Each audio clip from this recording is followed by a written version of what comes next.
welcome everyone. I'm Slavin Lee, the Executive Director of the Missoula Public Library. I just wanted to take a moment to say it's such a joy to see all of you here, and thank you so much for being such great supporters of your library and great supporters of Chris's work. So just thank you. This is such a lovely picture from up here. I also wanted to introduce Celia, our community engagement specialist here at the Missoula Public Library, and say thank you, Celia, for putting together such an incredible event. So I'll give it over to you.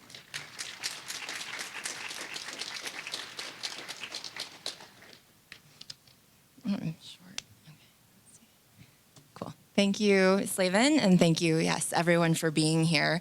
A couple more thank yous that I'd like to give. So thank you to the Friends of the Library for their event sponsorship, to Fact and Fiction for being here to sell books. Please make sure you buy local, support that. There will be a time for some autographing at the end of the program, so buy something, get it signed. Thank you also to Erin O'Regan White and Dagny Walton from Bear Scratch Press for the absolutely beautiful broadsides. Please take a look at those. Thank you to Missoula Community Media Resource for filming and live streaming this event as part of their community grant program. Thank you to Anna East for her support and guidance. And thank you also to Milkweed Editions for publishing this book and publishing many other gems, including works by a number of other local authors like Deborah Erling, Dee McNamer, and Chris Dombrowski. Milkweed is a nonprofit independent publisher of fiction, nonfiction, and poetry, and they believe that literature has the potential to change the way we see and act in the world. Books like Becoming Little Shell are made possible by the support of the community. And if you would like more information about them, you can please find them at milkweed.org. So, yeah, thanks for being here. I'd like to invite you all to stand now for an honor song offered by Red Sand.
Thank you, Red Sand.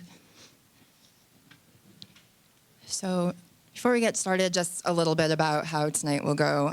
We will, of course, invite Chris up to speak for a bit, and then we will have a brief chat between he and I, just a couple of questions to kind of get things going, and then we're going to open it up to all of your questions, because I know Chris is eager to have a conversation with you all in the audience. So please think about what you'd like to ask. There's time for that at the end, and then beyond that, we will do. There will be time for signing and conversation with Chris after. So if you've read Becoming Little Shell, you know that it's a book about meaning, about finding where one came from and finding where one continues to belong. More importantly, it's also the book where Chris admits in writing something I've suspected all along, which that he actually does have an affinity for jigs and fiddle music. But the book is it's beautiful. It's beautiful, and it's infuriating and frustrating and familiar in that particular way that history is for those of us who didn't win in time to write the stories that history books, to write the history books that most of us were taught from. For those of us who have stories that don't get told unless we tell them, which is also what makes this book immensely important. Yes, it's one person's story. Yes, it's one tribe's story, but really it's the story of all of us that have ever felt the loss and the pain of the forced deprivation of the right to our culture. These are stories that need to be told, and I'm grateful to my friend Chris for using his energy and his platform to tell these stories every chance he gets. This book might feel more familiar to some, but we should all be grateful to those of us who take the time to share their personal history more widely, because we can all of us learn and be better for it. Chris Littre is a Métis storyteller, a descendant of the Pemina Band of the mighty Red River of the North, and an enrolled member of the Little Shell Tribe of Chippewa Indians. He is also the author of One Sentence Journal, short poems and essays from the world at large, which won the 2018 Book Award and the 2019 High Plains Book Award. He's also the author of Descended from a Travel-Worn Satchel, a collection of haiku and haibun poetry. Chris is the Montana Poet Laureate for 2023 to 2025 and a former bookseller at Fact and Fiction. He writes the weekly newsletter, An Irritable Métis, and his most recent book, the memoir, Becoming Little Shell, A Landless Indian's Journey Home, was released yesterday. Please join me in welcoming Chris Littre.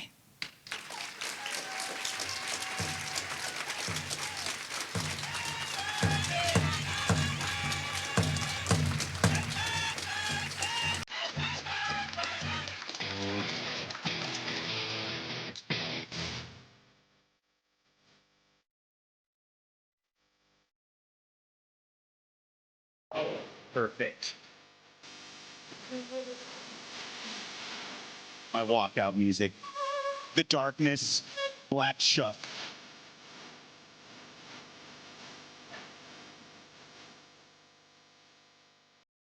Thank you for that. Bonjour. Bonjour.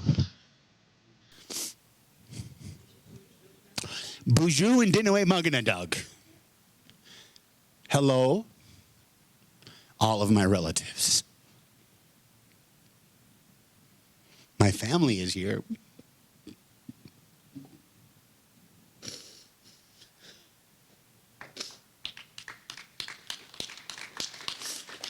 I've been on the verge of this for days, and it's just been welling up like all day and all day yesterday, and it is such a powerful feeling, finally, after all of these years, to be here. In front of all of you.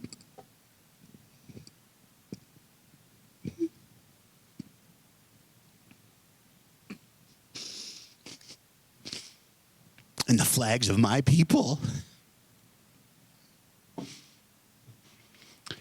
Wow. This is not how I planned it. I'm so grateful that everybody is here. So grateful. And I want to know if there are any Little Shell people in the room today.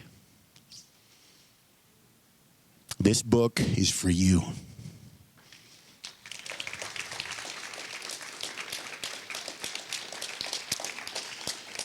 And I would like you to stand if you're a Little Shell person. And I don't care if you're enrolled or not. If you are in relationship with Little Shell people, because we invited everybody. And as Little Shell people, I want you to know, never forget,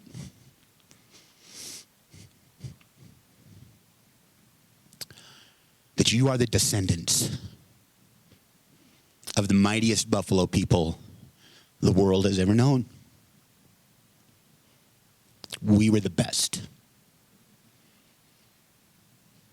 Come at me, Blackfeet. And no, keep standing. Because everyone else, I want you to witness the Little Shell people and give it up for the Little Shell people.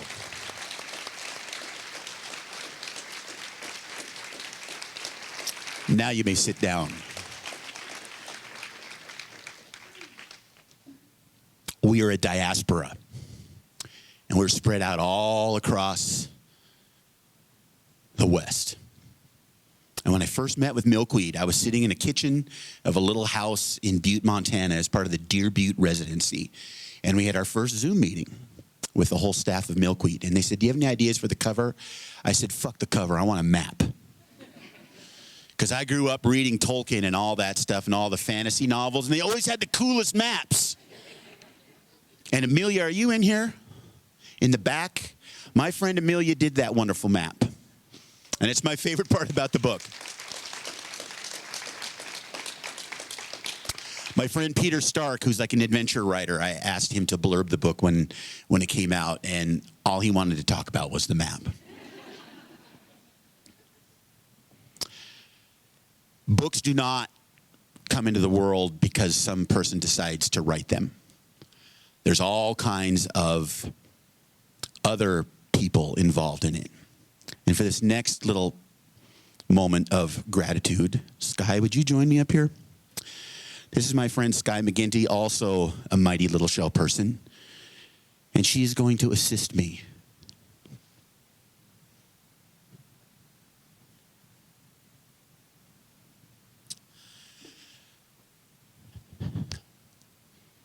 Summer of 2019, I'm at a writing retreat called Beargrass. And I have a proposal in my hand for a book that has like an intro and 3 chapters and kind of an outline for how it should go. And the publisher and CEO of Milkweed Editions is there. And we've met previously. And I hand him that proposal and I say, this is the idea for the book I want to write. And he took me and said, okay, I'll give it a look. Half an hour later, he comes up and he says, yeah, we want to publish this book. I'd had a little catalog for Milkweed on my little altar where I burned my medicine and stuff for about 1.5 years to bring that relationship to life into the world. And it worked. So what do they call that? Manifesting? Isn't that the Crystal Kisser version of that?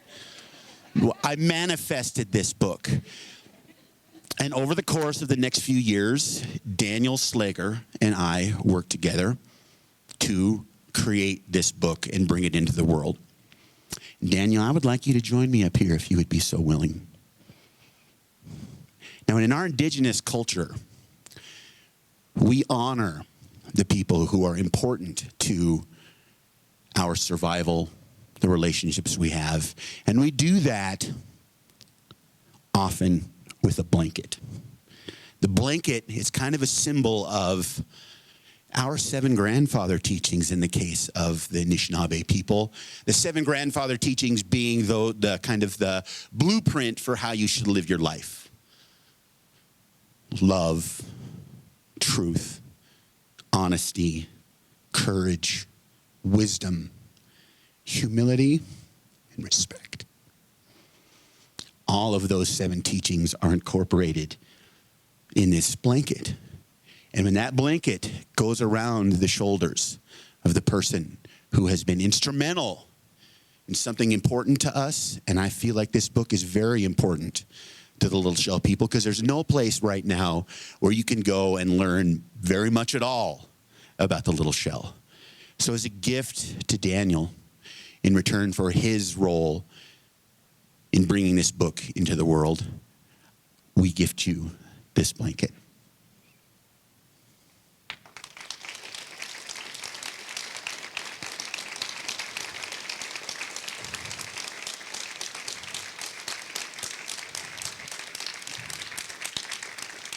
You are a good friend to me, Daniel, and through me, you are a good friend to the Little Shell, and I'm very grateful. Miigwech.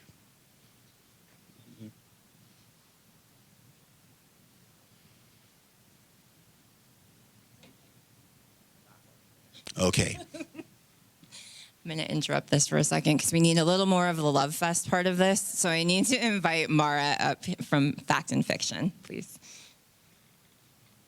I thought Mara was the DJ for that song. Okay. No, I'm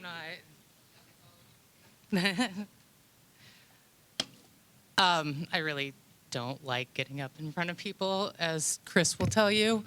If he still worked for me, I'd make him do this for himself. But for the last 8 years, Chris has somehow been involved in almost every aspect of my life. Hey, do this. I could have just given it to you in private.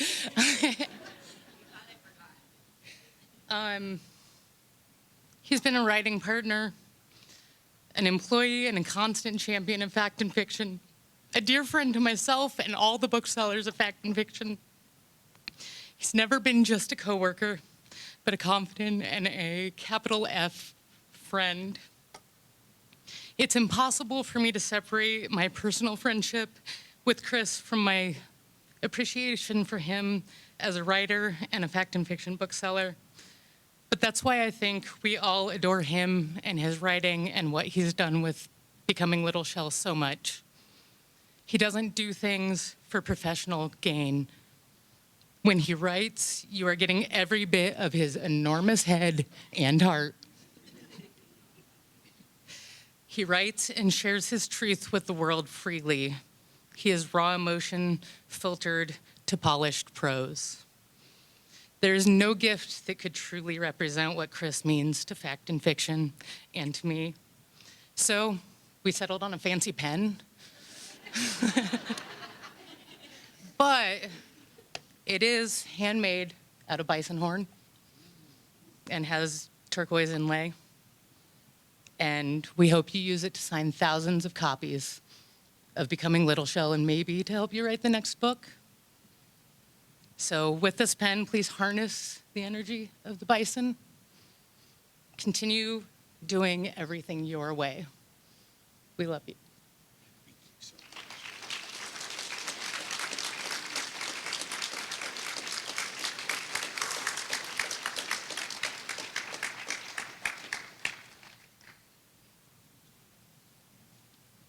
I can't even figure out how to open the box.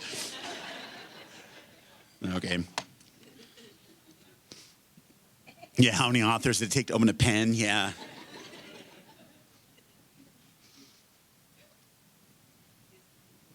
Yeah. I had changed my mind about reading it all, and then Sally said, "You have to read." So I guess I'm going to read. And then I'll talk a little bit, and then we'll do, truly, I want this to be a conversation. There's probably more people I need to thank, but I'm kind of dehydrated now from all the crying. I'm going to read just kind of paraphrase of the introduction, because it sets the tone for what the book's about. And that's where I'm going to start. It's a midsummer morning in 2022 in western Montana, and dark clouds boil and roil and threaten thunderstorms. After days of swelter, the precipitation is welcome, but the threat of wildfire by lightning is real. I'm driving my gray 1999 Nissan Frontier pickup. I merge onto Interstate 90 westbound, where it intersects with Montana Highway 93 at the western edge of Missoula. These two routes, I-90 east-west, 93 north-south, are swarmed with tourist traffic every summer. These yearly visitors are here because this place is beautiful. The valley formed by the confluence of the Blackfoot, Bitterroot, and Clark Fork rivers is bordered by rolling mountains. Below the conifer-covered tree line, despite summer settling in with a vengeance, their slopes still show a hint of spring's green where they aren't patched in yellow arrowleaf balsam root. Indigenous words are on my mind today. There are countless shiny cars, hulking SUVs, and gigantic pickups pulling trailers loaded with canoes and kayaks and bicycles. I note names like Tacoma and Denali on their bumpers. Same with RVs called Yukon and Winnebago. There are others too, Indian names all, in a place that not many Indians remain. I've thought about Indians my entire life. I grew up with the vague knowledge that my father's side of the family was Indian, Chippewa specifically, as my grandmother would speak of it at times. I have a dim memory of being 4 years old and sitting on the faded linoleum kitchen floor of our little farmhouse in Huson, assaulting a coloring book with crayons. When asked why I depict a pair of children with red skin, I say it's because they're Indians. My visiting grandmother, Ruby Catherine Doney Latray, sitting at the table asks, "Is my skin red? No, but I am an Indian, and so are you." I was very young, and now I'm not, but the memory has stuck with me. It wasn't until my grandfather died, just shy of 83 years of age in late September 1996, that pieces started falling into place. I was 29 years old. A decade earlier, fresh out of high school, two friends and I headed west on the same Interstate 90 I'm traversing today, on our way to Seattle to become rock stars. I hadn't seen my grandparents since making the move. By 1996, I was married with a 3-year-old son who would never meet his great-grandfather, living closer to Tacoma than Seattle, and working a job that required a long, traffic-infested commute that was slowly killing my will to live. The dreams of rock and roll glory were over. I like to tell people my bandmates and I arrived in Seattle with bags full of spandex and leather when the city was on the cusp of dressing all their musical heroes in flannel and ripped jeans. In 1996, I made the drive to Plains, Montana for the funeral. Though I barely knew my grandfather, I was one of the pallbearers. It was a beautiful fall day in early October. I left my Washington home in the wee hours of morning, crossed Snoqualmie Pass eastbound through the jagged and magnificent Cascade Mountains at sunrise, then blew through the croplands of eastern Washington as the day expanded in my windshield. The sun was bright, the foliage was changing to vivid reds and yellows, and the air was crisp and clean the entire way. Arriving at the small Catholic church in Plains, I was amazed to find the nave crowded with Indians. I took my seat in the front row beside my dad and stared around in a state of puzzled awe. During the service, which I barely remember, it seemed to me to be more about Jesus than my grandfather. Dad kept poking me in the ribs and trying to make me laugh. When we exited the church and prepared to join the procession to the cemetery, Dad leaned in and asked, "So, what did you think about all those Indians?" "There were a lot of them," I said, for lack of a better answer. What I didn't say was how astounded I was. Something my dad and his father had in common was the denial of any indigenous heritage. Suggesting my dad was native made him angry. I could never understand why. I was the opposite. I wanted to be Indian. I wanted that identity, and I took it for myself, even if it had to be largely locked up. To me, it was cool. Who wouldn't want to be Indian? Who wouldn't want to be Chippewa? My grandfather's funeral was a turning point in my curiosity about my family history. Here was a collection of people I'd never known but was clearly connected to. Who were they? Why didn't I know them? Why was I never allowed to know them? What was our family story? I went home with more questions, only now I could see much more clearly where I came from, even if nobody in my family talked about it. Whenever anyone asked my dad about other Latrays in Montana, and there are many of us, he would deny any relation. I never heard him utter the words Little Shell, Rocky Boy, Turtle Mountain, or even Chippewa that I can recall, nor Métis, all words for people and places critical to my life now. My dad spent his entire life denying his indigenous heritage, and through his choice, mine as well, sometimes vehemently. Referring to my dad as Indian in any way, in most contexts, bordered on fighting words. If pressed, his calmest response was to refer to the entire idea of Indianness as complete bullshit.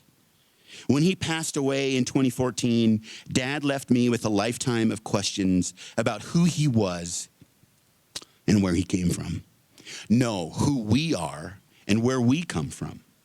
I'm certain he had the answers to many of these questions, but he chose to take them with him to his grave. I decided I would do what I could to find them on my own.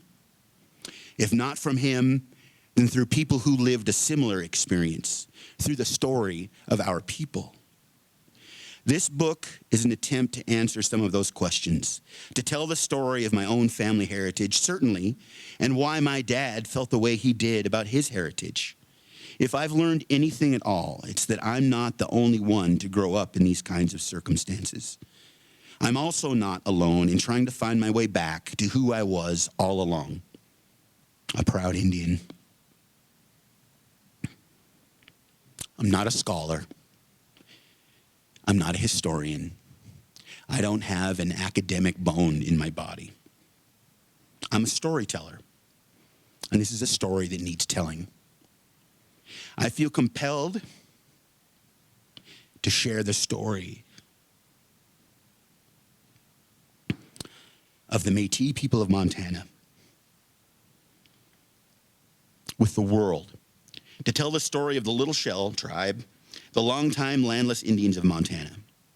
Because it's clear we're largely unknown, not just to the wider world, but even in Montana, the first state to recognize us as a legitimate tribe, despite our centuries-old association with a larger indigenous community. Like the stories of all indigenous tribes of the Americas, it is a sad story.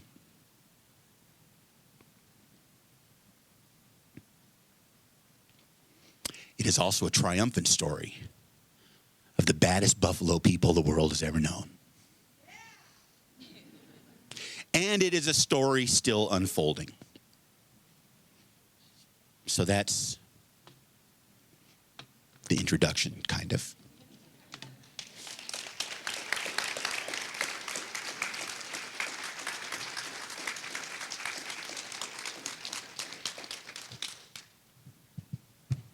Now I get to do what I like to do, and that's just talk. And you might think that all of these tears are because of this powerful moment that has been years in the making. But I have a confession to make. Tonight, I actually volunteered to do a land acknowledgement. For those of you who know, I'm on the record as saying land acknowledgements are the progressive liberals' version of thoughts and prayers. So I typically avoid them, and I think organizations avoid giving them in my presence. But I came from a fundraiser for John Tester at the Wilma right before I came over here. And they had asked me to be there, and I think it was just for pictures. And I wasn't having it. It's like if there's a stage and a microphone, I'm going to figure out a way to get my mouth on it. And I'm also, if I may interject, I'm very happy to see my bandmate sitting back here, American Falcon. We're headlining the stage tomorrow before the Pearl Jam show. And for Steve and Jimmy and the rest of the room, I just want to say, but I gave a land acknowledgement, and I hate land acknowledgements. And the reason why I call them the progressive liberals' version of thoughts and prayers is they say all of these things and then never do anything. Though that's starting to change, which means my glacial relationship with land acknowledgements are starting to budge. And like I mentioned earlier, in raising all of the Little Shell people and how we were a mix of everything, I was sitting there considering, okay, now I've put myself in the position to do a land acknowledgement. What the fuck am I actually going to say? And I said, think of this valley 12,000, 13,000, 15,000 years ago. We were underwater. Nothing was here but this water and whatever was living under it. And then the ice dam to the west broke and all of that water flooded out to the ocean. And it probably took a couple thousand years to dry out. And over that time, all of these other relatives started to inhabit this valley. And everything that is here now had to find a place, had to find a way to live with everyone else. And then probably about 5,000 or 6,000 or 7,000 years ago, the first straggling bands of humans wandered into here. They probably accidentally set something on fire, did something else terrible, like we always do. Probably built a mall or something. And they had to figure out how to live with everybody else. And more humans came. And we developed into these different tribal relationships and bands and roving hunters of shared hunting grounds. And we often got along and we often didn't. But we did have to figure it out. And we figured it out in the means of just kind of these ideas of what white people typically want to identify as our traditional lands, which is kind of true. We are in Salish traditional land, unless there was a big camp of Blackfeet on the other side of the river, or if there was a big Red River cart train of Métis people coming through here. Totally different idea of what land and sharing of it and living on it is like. Yet we figured it out, and we did a pretty good job for several thousand years. And now we're in this little blip of time where we can't seem to figure out how to get along with each other. And that's exemplified over in that room full of people that I was talking to earlier. So caught up in just the coolness of being with big shots. There's more to getting along than coolness around big shots. And acknowledging the land is not so much about just saying nice words about the people that you ran out of here in the first place, but it's about acknowledging our relationship with everyone that we are sharing this place with. To me, that's a land acknowledgement. Acknowledging that we are all carrying generations upon generations upon generations of our ancestors with us all the time, no matter where we came from. They're in the room with us right now. And I see children here. And what of us that they're going to carry into the future, and what are their children going to carry into the future? And are we going to burden them with just a bunch of bullshit?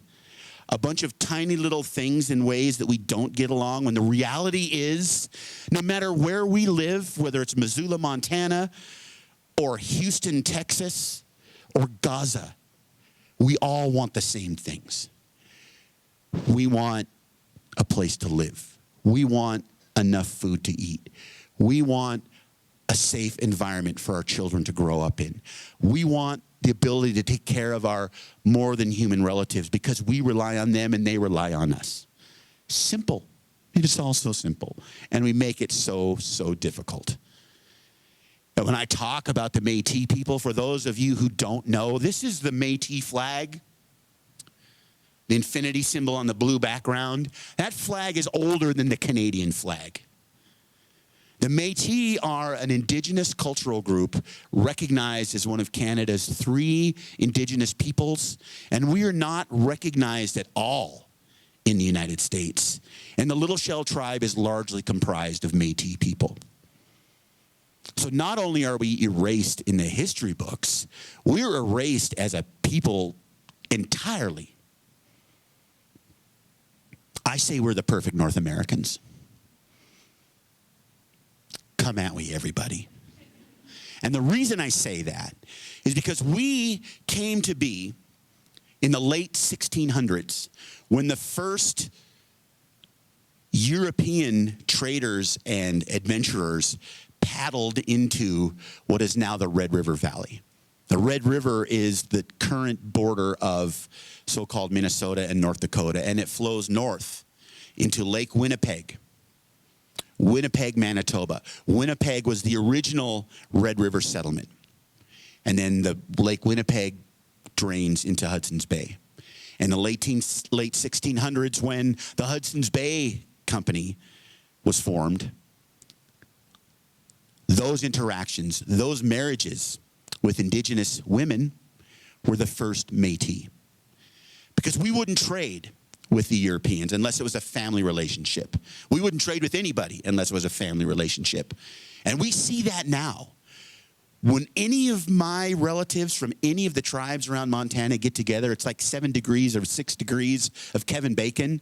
Whether it's Blackfeet or Crow or Nakota, Assiniboine, or whoever I'm with, we start comparing who our relatives are, and it's like 2 or 3, 4 degrees. We find someone, a shared ancestor.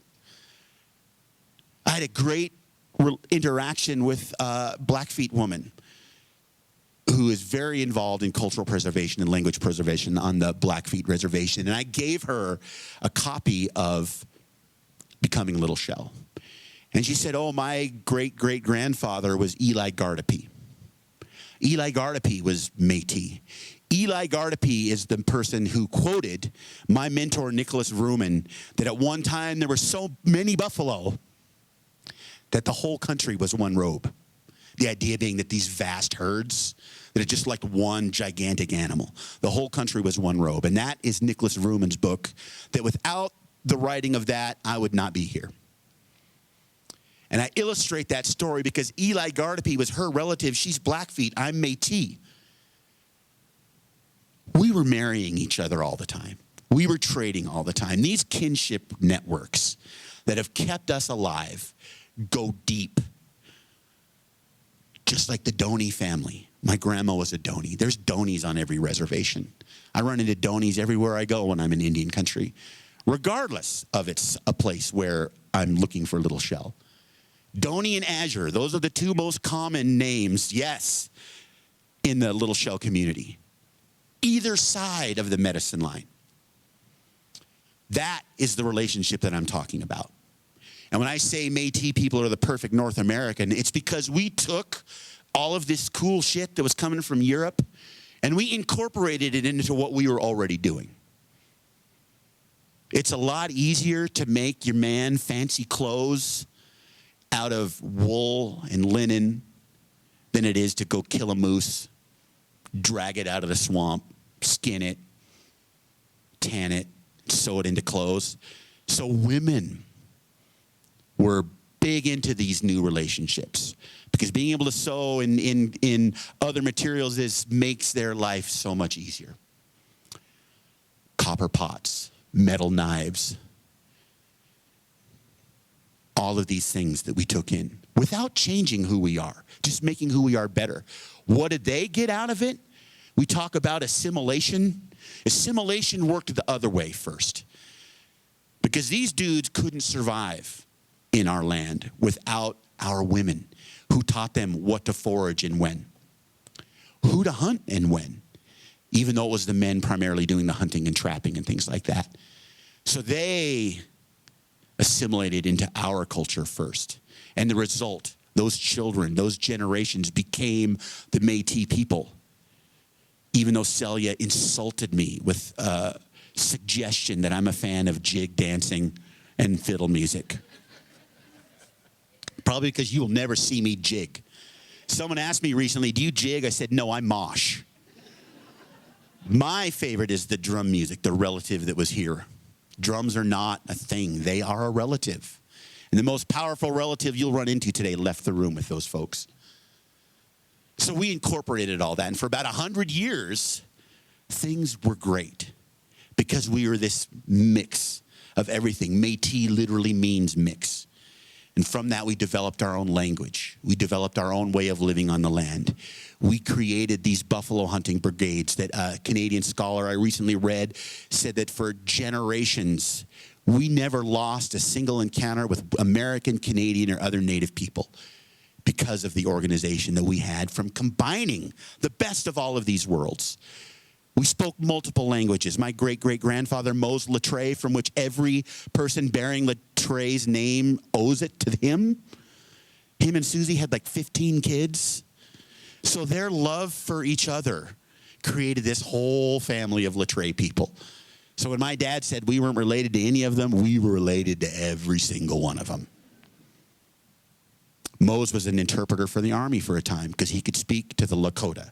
He could speak to the Dakota. He could speak to the Nakota. He could speak to the Crow. He could speak French. He could speak English, and he could speak Michif. So no matter who came through there, and everybody was coming through. This is Lewistown, Montana, founded in 1879 by Métis families, 20 of them. There were Donies and there were Latreilles. That's where my family begins in what we call Montana now, is Lewistown. And central Montana is where all of the buffalo nations were concentrated in the late 1870s, or late 1860s through 1880s when the buffalo went extinct, because that was the last place you could hunt buffalo. And we all survived on buffalo. So we were all there. So if you could speak all those languages, you were very valuable in settling disputes, all of the things that we still struggled to sort out. So all of this stuff going on, we were in the middle of as Métis people. And what we have in common with the other tribes is that they never beat us on the battlefield. The United States Army never won a single military combat with Plains Indians in the history of our interactions. All of these great things like Wounded Knee, that's women and children. That's post-Buffalo. When they couldn't kill us, they turned the guns on the buffalo. And that's how they beat us. That's how they herded us onto reservation and into schools and beat our language and culture out of us. But what's beautiful is that we're still here.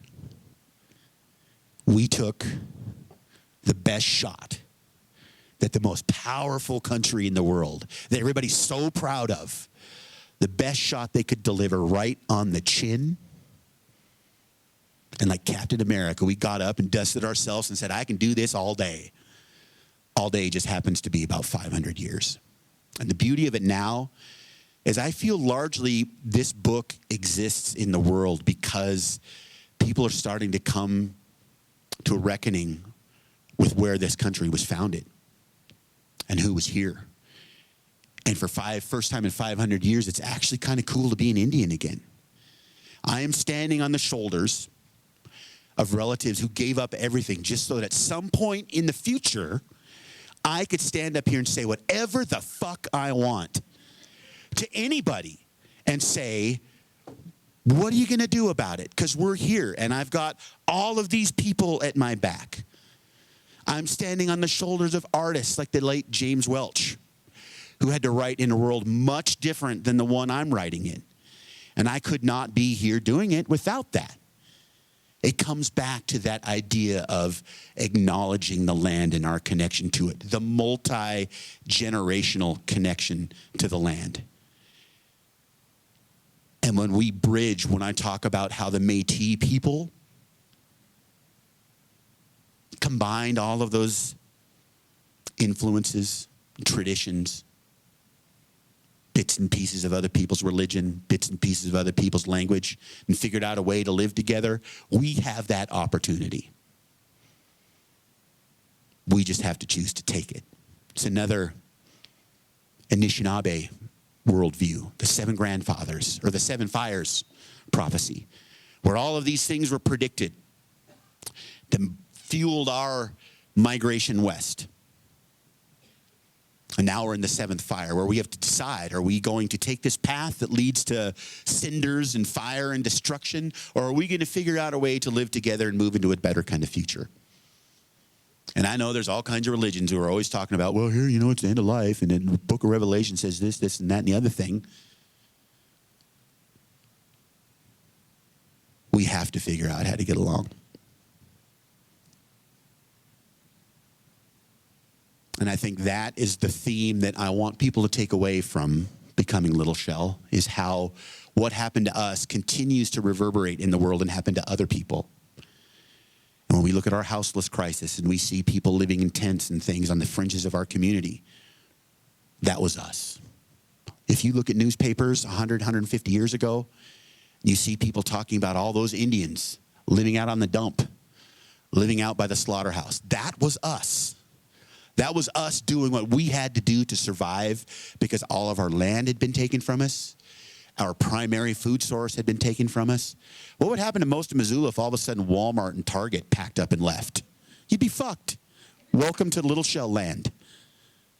That's flippant, but it's true. Everything that we needed to survive was taken from us. So we lived on the fringes, just like our relatives who are out there right now, living on the fringes of our communities. And until we figure out a way to change that, it's going to keep happening over and over and over again, here and in other places around the world. So the Little Shell story is a microcosm of the larger story that we are continuing to live.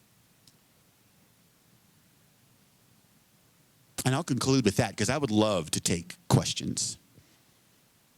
That's the story of this book. That's what I set out to do. Huzzah.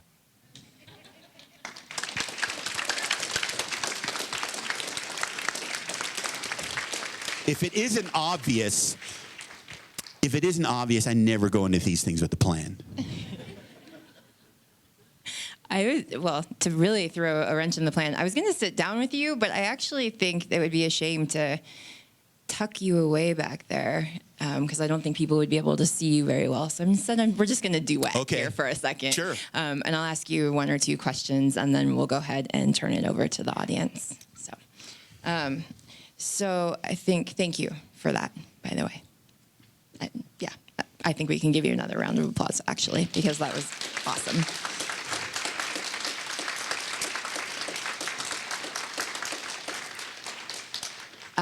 So I first want to ask, so the book is many things that are very profound, but it's also just a really great road trip book, actually.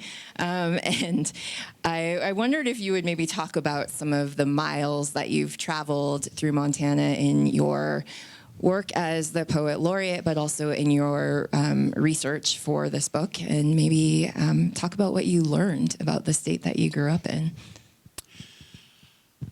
The best part of being about poet laureate is being able to travel all around the state, because Montana is an absolutely magnificent place. You can go through 4 or 5 ecosystems just in one drive. And, you know, people say, where are you going next? And I'll say, oh, I'm going to Weebo. And, oh, it's so far. It's like, I know. Isn't that awesome?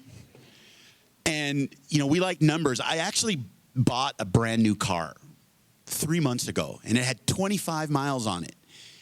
And it's pushing 13,000 now. In 3 months. That's a lot of driving. That's a lot of Montana.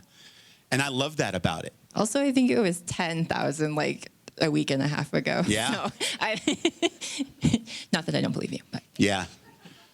No, it's you want to go out and you want me to go take a photo and we can blow it up on the board or something.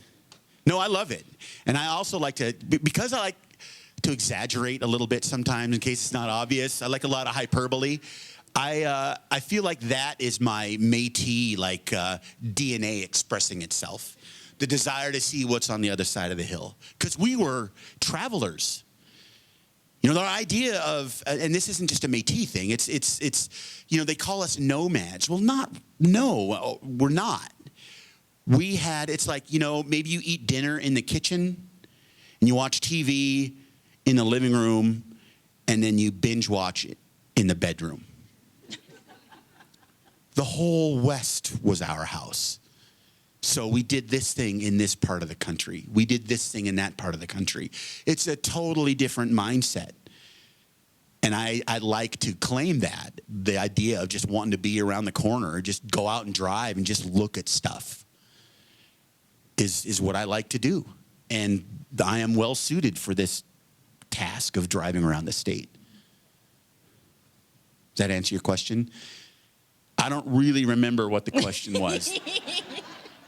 That works. I think I just asked, like, what you learned about maybe Montana or in your travels, like, about the land. I will tell you what I learned about Montana, and it's not just Montana again. And I will say, as Poet Laureate, I've really gotten a strong feeling about your access to education should not be based on how much money your freaking parents make.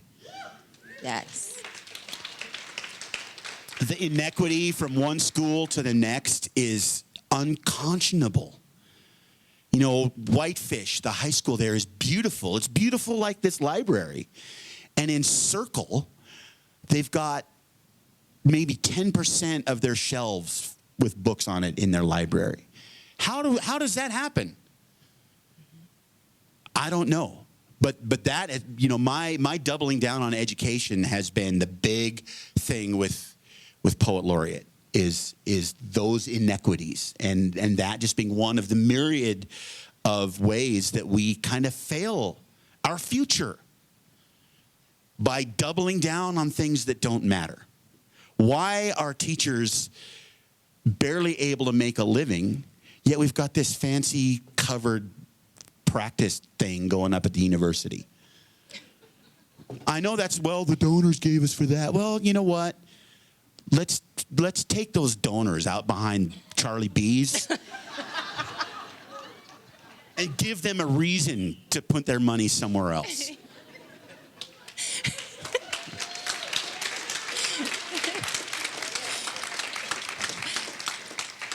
I don't think I can touch that anymore. So, changing slightly. At one point, you talk, there's multiple chapters really about blood quantum rules, and that's a theme that runs throughout the book with a lot of discussion, and it certainly focuses into one chapter. And at one point you call blood quantum rules an insidiously brilliant long game that over time will eliminate Indian tribes completely. And you ask the question, why should tribal enrollment be any different from how other societies from how other societies welcome people from other lands and cultures into their community? Then you ask, perhaps more personally, where do I and people like me fit in as Indians? And I wonder if you could talk a bit about this and then also maybe why it was so important to you to be an enrolled member of your tribe. I'll start with that one. Because going in, it was important because I wanted to know if who I thought I was really who I was. Well, yeah, I am who I am. But as it comes to Indigenous people, like the most insulting question you can ask a Native person is, well, how much Indian are you? Yeah. And we fight about that amongst ourselves in Indian country. The thing I always say, partly because I love to say it, because I think it's kind of funny, is if you ask 10 Indians a question, you're going to get 8 different answers, and the other 2 are going to argue why the other 9 aren't even Indians. So we can't come to agreement on a lot of this stuff ourselves. But a lot of that is the insidious clause deep in us of colonialism. And the idea that Indianness is something about race, and it is absolutely not about race. Race didn't exist.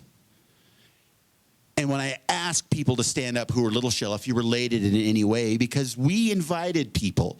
If you married into the Little Shell, you were Little Shell, or Anishinaabe, or Pembina.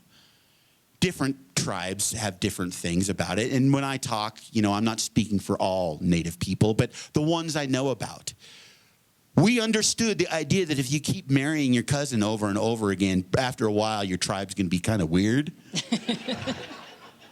We figured that out on our own without any anthropologists coming and telling us that was how it worked.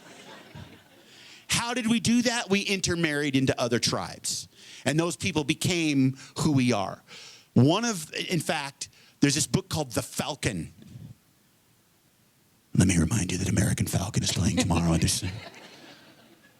By John Tanner. It was his autobiography as told to someone who wrote it down for him. And John Tanner was a white guy who was kidnapped by the Shawnee as a boy in the Ohio area and then was traded to the Ojibwe people, and he grew up Ojibwe, Chippewa, Anishinaabe, what we are. And in the Falcon, as far as his people were concerned, he was Ojibwe because he knew their ways. He was part of their community. He was married to an Ojibwe woman. He was Ojibwe. And when an opportunity came for him to return to the white world, he showed up, kind of looked around, said, "Not me," and went back to the Ojibwe people. And what's funny about that is he references a little clam a couple times in his narrative. Little clam being Little Shell. Little Shell the first, the grandfather of the Little Shell for whom my tribe is named for. So that alone is proof that this whole idea of Indian blood, which is bogus, was never part of how we determined who was in our tribe or not. Is there anybody here who doesn't know what blood quantum is?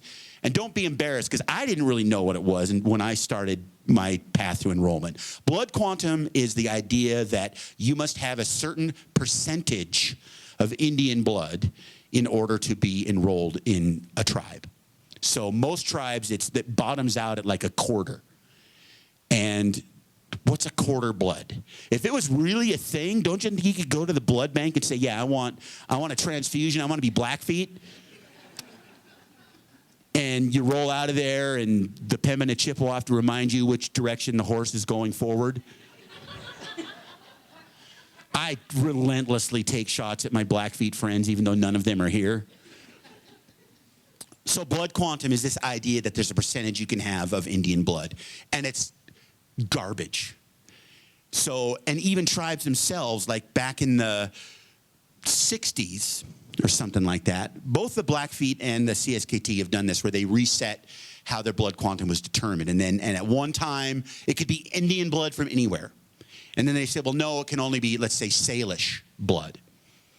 So you could have families where, let's say,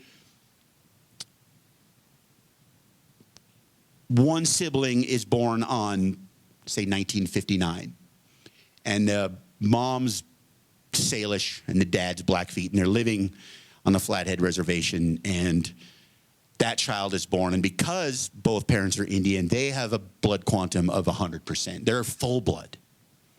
Well, then that's 1959. Let's say it's 1962. They change the rule and say, you know what, we're only going to count Salish blood. And then the same couple has another child. Now, all of a sudden, that child's blood quantum is 50%. They're only half Salish.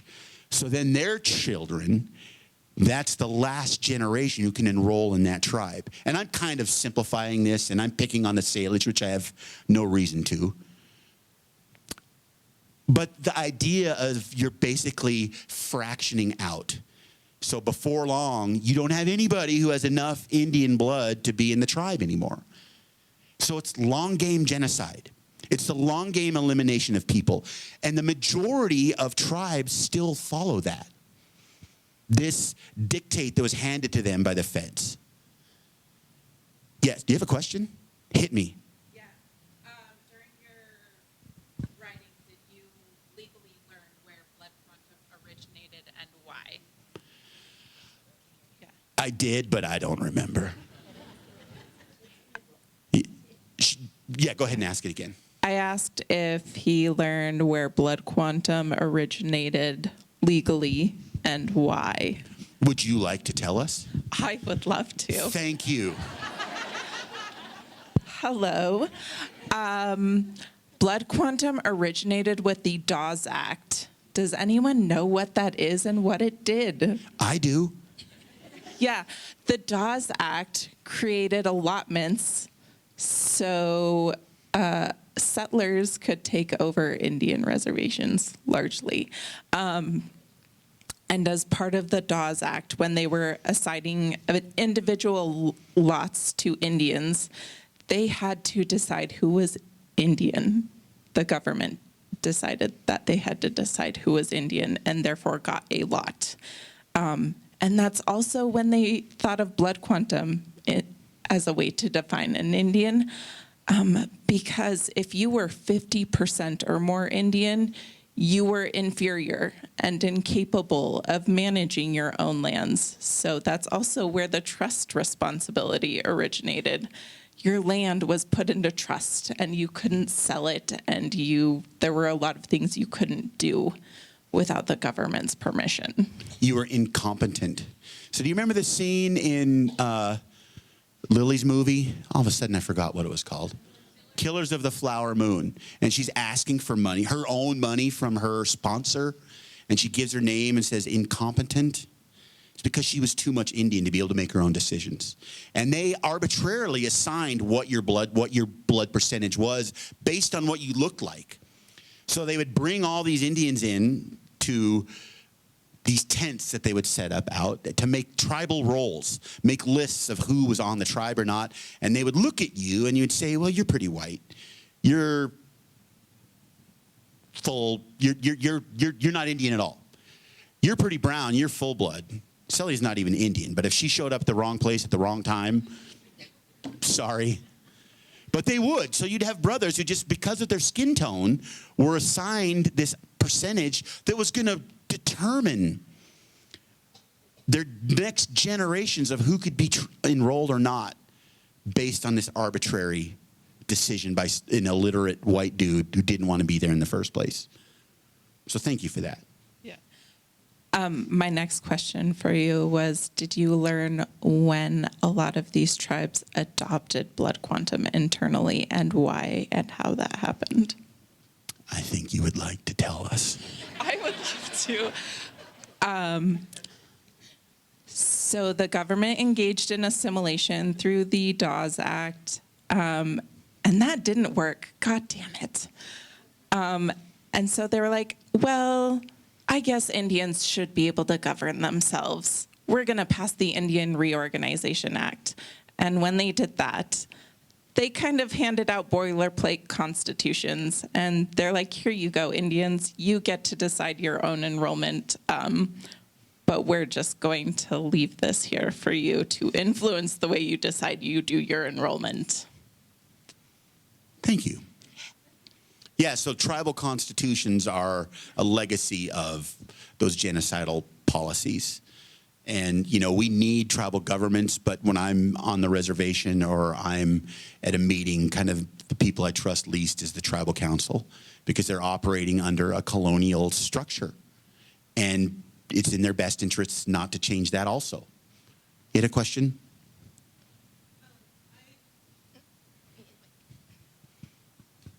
I'm going to let you ask your question, and then I'm going to ask, actually, this is a great time to just start audience questions, but I don't really want to be in charge of, like, picking who's going to ask the question. So I would love it if you all would, if anyone wants to ask a question, if you would line up in the middle at that microphone there, and we'll go through the line that way. And then I would also just ask that you have your question be a question in the interest of time and actually working through if there are a number of people that want to ask. So go ahead and... Thank you. Thank you for being here tonight. You kind of touched on my question, but I'm really curious. I have not read the book yet, and I don't know if you cover it in your book or not. I know. But I'm really curious about your journey to become an enrolled member in a federally recognized tribe when that's a colonial construct, and how you came to that decision and that story behind that. Yes, Celia asked that, and I never got around to it. Initially, it was something I really wanted to be a part of. And a lot of that is based on so many of my friends from other tribes who were having their own battles with, you know, I have a friend on the Blackfeet Reservation who has lived there his whole life. He knows the language. He teaches the language. He is the most Blackfeet person I know, but he's like, that's like, yeah. As a Freudian slip. I've owned him once or twice too. But he can't enroll. He's like 1/16 off. And it's ridiculous. And I wanted to be enrolled because I wanted to know that these are my people. Now, as I've learned more about it, and I know how insidious it is, and people call me on this sometimes. It's like, well, you make a big deal about being enrolled. The thing is about being enrolled is I can talk all I want about how bad it is and how it needs to change, and I don't sound like someone just with sour grapes because I can't be enrolled. And I can look at my tribal ID, and I know that what it's telling me my blood quantum is also bullshit, because it shows nothing about the fact that my great-great-grandmother was Nakota. And there's no Nakota reference on my ID. My ID literally says I'm this percentage this, that percentage that. And it sucks. And as I said, I can just rip it as someone who's standing on the side of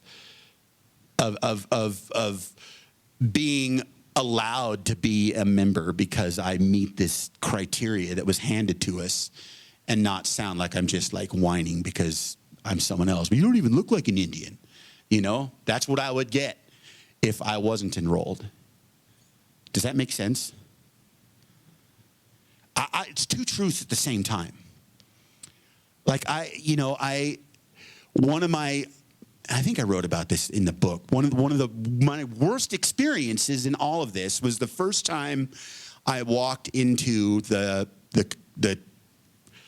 community center of the Little Shell. And you walk through the front door. This is pre-COVID, before we remodeled it. And the first thing there was this huge American flag. And I'm like, why is that there? Why are we honoring this flag when these people won't even recognize who we are? And I feel that way every moment of my life, is living under occupation. I don't have any of the generational wealth that comes from having land and the value that that allows you to pass on to generations, because it was taken from us. We have none of that. And so I live in this constant battle between being at intellectual and emotional war with the occupier, while also have to go over there and shake hands and stand in front of pictures with John Tester, who I generally respect. We would not be enrolled.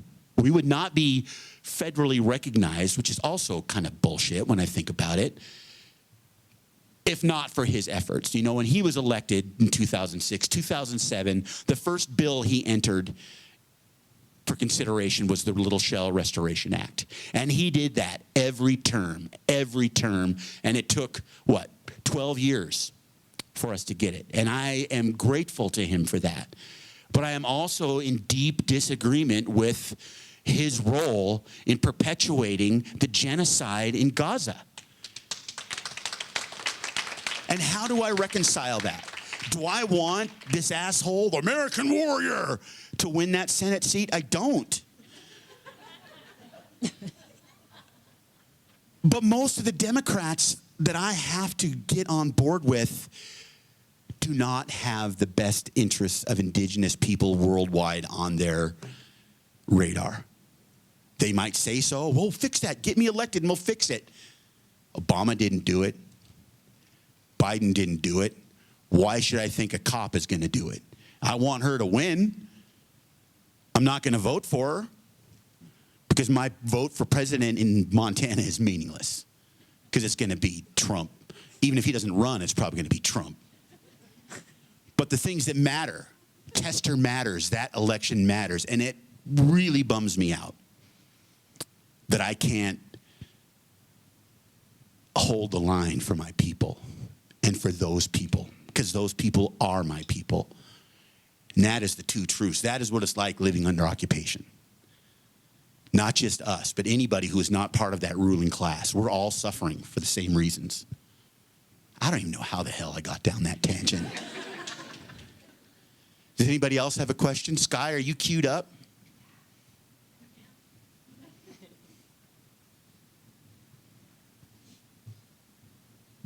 Hey, cousin. Hey, cousin. Ooh, this is short. Pride of Malta right there in front of you, ladies and gentlemen. So I'm an Azure on my grandma's side. Yes. My grandma grew up in Zortman, Montana with her 12 siblings. And she told me the last time I went home that the Doney boys used to try and run her and her little sisters over with their horses. Can you answer for your family's crimes? Jokes. Mostly because I know y'all are sitting over here too. Hey, my sister tried to run me over with our horses. So that's good So it's a Doney family breeding right trait. there. No. Can you tell us a little bit about what reconnection to your culture has looked like now up to leading to you writing the book, and what you think that reconnection will look like just going forward into the future? Yeah, thank you for that. And that was one of the hardest parts about writing this book, was I could rewrite it every 6 months, because it's not like I researched this stuff and stopped. It's ongoing. And my connection to who I am as an Anishinaabe person is ongoing. And it was hard not to go back and work on a section from 2018 and who I was then and what my experience was. I didn't want to color that too much with where I am now. Especially, you know, when Daniel just kept making me go over and over and over and over again. I'm teasing. 3 drafts, we knocked this out. But that was the difficulty, is the fact that it is ever evolving. And that's the rest of my life, is the connection to that culture, especially the language. Especially the language. In the lead up to this book and Poet Laureate stuff, in the course of about 10 days, I had 3 different interviewers ask me if I write my poetry first in English or in my native language. And the guilt I felt when I had to say, I don't know enough of my native language to be able to write poetry in it. And I felt horrible with that admission. Why should I feel guilty for something that is beyond my control? That is a big part of what explains my father and his father's relationship to their indigeneity, is being made to feel guilty about being disconnected from who they are, or guilty about who they are in the first place. That's that generational trauma of our language being something that we should be ashamed of. And now I'm ashamed because I don't speak it. So language is so important. Montana Quarterly interviewed me, and it's not out yet. But the greatest quote I feel like I've ever given in my entire life. In fact, I wanted to stop doing interviews afterwards because I was never going to top it. She asked me about language. And I feel like English can never connect anyone to the land the way that the native languages of the land can. Because English is a trade language. English came from somewhere else. You can come close. You can write beautifully in English. But I said that trying to connect to the land with English was like trying to eat a buffalo roast with a straw. You can suck up some tasty juices, but you're never going to get to the real meat of it.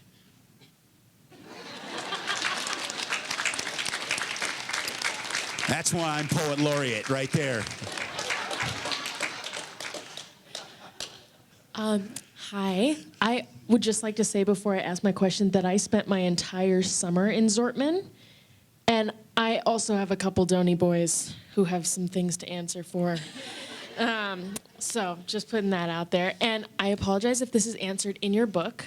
My plan is to read it after my mama finishes hers, and she's taken a little while. So my question is, I feel like existing as a little shell person, there's always this sort of like anxiety that, you know, you sort of touched on, right? My children will not get to be enrolled unless, of course, I marry another little shell person, and the likelihood of finding one that's not a cousin is right.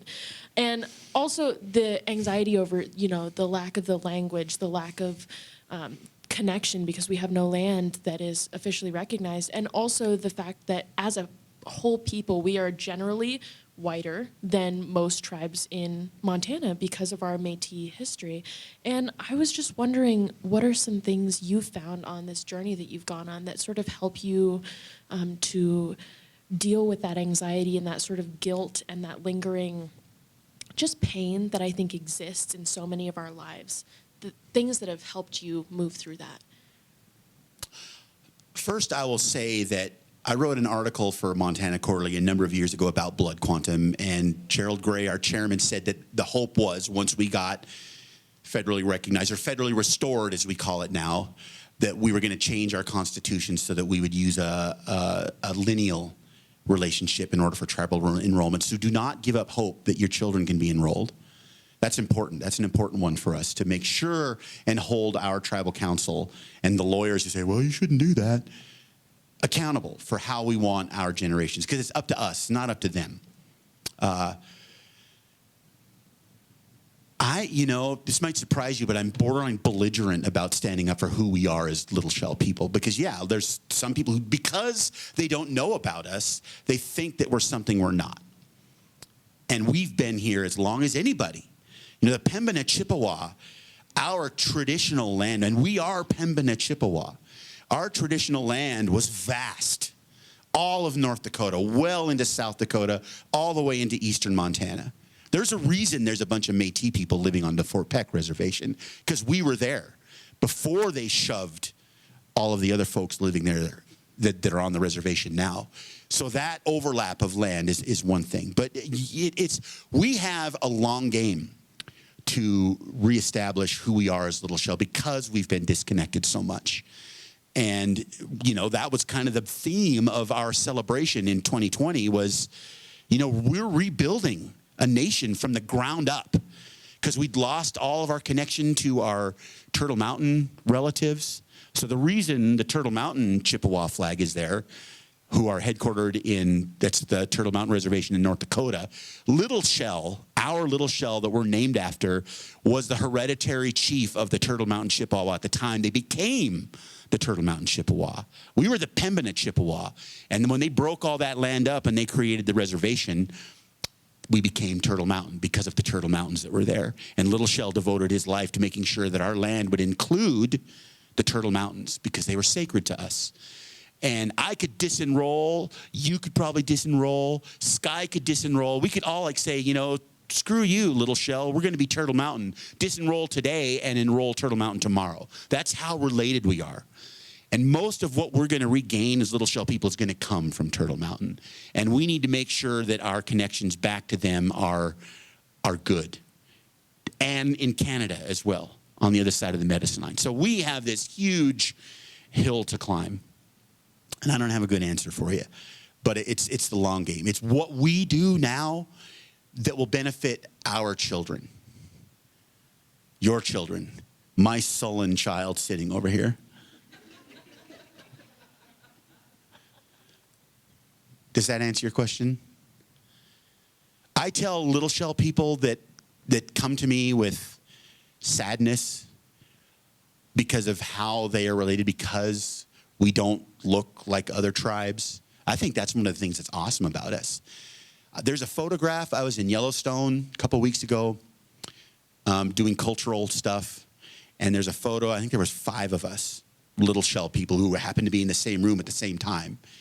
And we lined up and took a photo. And just the variety of who we are, I think, is beautiful.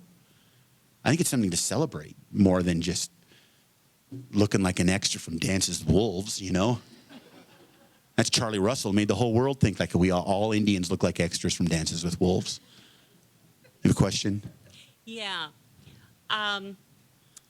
You talk about the long game Mm-hmm. that the government had and the tribes have, and I know some of the other tribes, Blackfoot in particular, are looking at hereditary lines for membership and things, and whether or not the government will honor those. Last Montana legislature, there was a bill introduced to support a federal movement to do away with reservations because of declining blood quantum. Declining blood quantum, and, you know, not having enough real Indians, according to the blood quantum, and wanting to do away with reservations. And as we look at this upcoming long game, I have a fear with all of the influx to Montana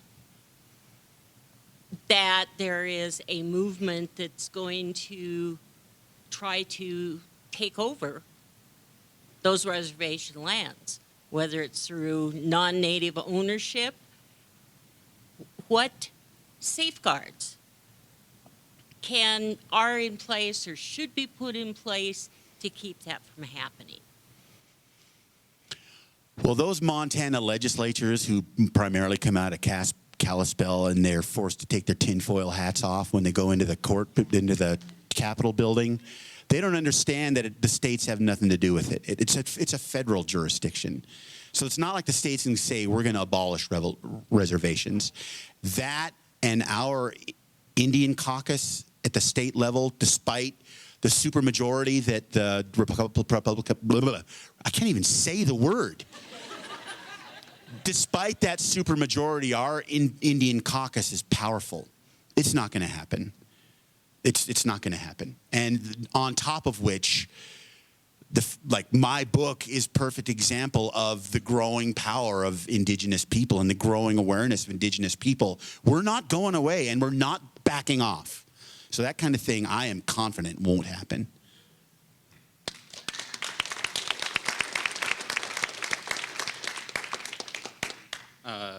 Sorry, I had to give you a little shit at the start for, shitting on Blackfeet people, but, I had to represent. There's only a couple of them. Only. Do you know Sterling? Yeah. Well, Sterling's a good now friend you of my know why I parents. do that. Sterling's a really good friend of both my parents. Yeah. Yeah. So, as someone who deals with the blood quantum issue with me and my siblings, I'm enrolled, and my siblings are not. I've always found, and in my family, one of the things we've done is really participated in the culture and ceremonies and prayer and, going and sweating and being up there all the time. And would you almost recommend getting rid of the blood quantum thing and having that? How would you deal with that? Because I know my opinions would be to almost get rid of the blood quantum thing and have it be, how connected are you to our culture and our ways and those things. That's it. Yeah. Get rid of it. Yeah. Because it's not about race. It's never been about race. And in fact, if we make it about race, that's the Trojan horse in all this. Because if anybody decided they were going to make it about race, it becomes unconstitutional. And it totally upturns the relationship between the federal government and Indian tribes. So when we make it about race ourselves, we are again throwing fuel on the fire of our own destruction. So blood quantum, there is no reason we should have it. It is all about culture. It is all about people coming in and wanting to be part of it. And you're absolutely right. Get rid of it. Yeah. And then I have a little follow-up question. Do you practice with do the Little Shells still have their ceremonies and things that they still practice and things like that around? I know Little Shells around Great Falls, right? That's where we're headquartered, yeah. Yeah. Yeah, so we are in the process of bringing back things from Turtle Mountain, like they brought the Thunder Pipe. The Thunder Pipe. Which there are various, very strict rules about when it comes out, what ceremony it's used in. That came to us in a big ceremony from Turtle Mountain. Those are the kind of things that are happening. One thing you have to remember, too, is that it wasn't until 1978 that any of us could even practice our traditional ceremonies at all. It was illegal. So other tribes are still in the process of trying to reconnect to those traditional ceremonies and practices and worldviews and things. But yeah, we're doing our best. Thank you. Thank you. Hi. It's my sense that more than human relatives are really important to you and really important to all of us, relationships we all have access to. And I'm curious, was that something you already felt on your, long drives in Tacoma, or did that come with or deepen with this relationship with your Indigenous heritage? It's deepened for sure. I grew up, we had a menagerie of farm animals growing up. So animals have always been just part of my life, and their personalities and all of those things and the role they play in making our lives better. So that was always part of it. And, it wasn't until I started really learning our traditional view of our more than human relatives that I realized that was living in me already. And it's like an ember in a campfire, and it's just kind of glowing barely orange, and you squirt a big thing of gas, and it just, yeah, that's what it's been like for me. And receiving messages based on interactions, Sometimes an owl is just an owl keeping you up at night. And then sometimes they are a messenger from the ancestors telling you, take care of our children. And that was an experience I had one January of 2023. It was the early morning. I was preparing to drive up north for the first day to teach poetry to fourth graders on the Flathead Reservation. And there were two owls right outside my window, which it's not uncommon for them to be in the neighborhood, but they were like right in the tree across the road. And they were just going and going and going. And I'm thinking, okay, why are they here? Well, they're messengers from the other side. And I told this story to the kids in the class. Whose ancestors? Were they mine? Saying, you better get your shit together and go up there and do right by these kids. But it was also the ancestors of those children saying, you're coming to our place. You better get your shit together and do right about our children. Those are the messages that we can get from the world around us when you have a relationship. And it's waiting. And I will tell this story, and maybe we'll end because it's getting late. So in our creation story, and the Anishinaabe territory is vast, so our stories are similar, but then there are also little differences. But in the one that I will tell, you know, the first person, the first human relative is Nanabuju. And our creator, Kichi Manitou, creates the entire world, dreams the world into existence, believes the world is perfect. And things are going well. And then everybody who's on the earth, Mother Earth, starts kind of whispering at Kichi Manitou, the great mystery, the creator, that, well, we're not quite perfect. There's one thing left. And that one thing is human people. So Kichi Manitou takes a handful of soil from each of the four directions and places it into a shell and breathes through that shell. And the mixture of that holy breath and that beautiful soil from Mother Earth mixes within that shell, and what emerges on the other side is the first person, Nanabuju. Side note, Little Shell is a representative of that shell as this leader of our people to make our world, to protect our world.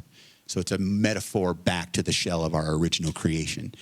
So the first task that Kichi Manitou gives to Nanabuju is to go out into the world and meet everybody who's already there, to go out and listen to their stories and speak with them in the language that everybody is already speaking. So the first task of the human is to keep your freaking mouth shut and listen. And we lost the humility to do that. Now we're just constantly blah, blah, blah, blah, blah, blah. And we're not listening to anything, except sometimes we do. Sometimes we remember that first language. And we all have it. We all have pets. And we all have ways that our pets communicate their needs to us. Like my Chihuahua, when it's time to go outside, if we don't pay attention, there's consequences. Sometimes he does a better job than others in letting us know that it's time. People who have houseplants, right? You can tell when they need water or they need to be moved into the sun or out of the sun because the plant has a way to communicate that to you. So there's all these little hints of what it was like when we all could communicate together. And it's still in us to know how to listen to that. And the more you spend time listening, the more you reconnect. And I think that's a beautiful way to take on the world. The great philosopher Rocky Balboa, in the first Creed movie, told Adonis Creed that if you're talking, you're not listening. Rocky. Everybody thought he was just a meathead, tomato can boxer. He was a great American philosopher. Thank you for asking that question. Thank you.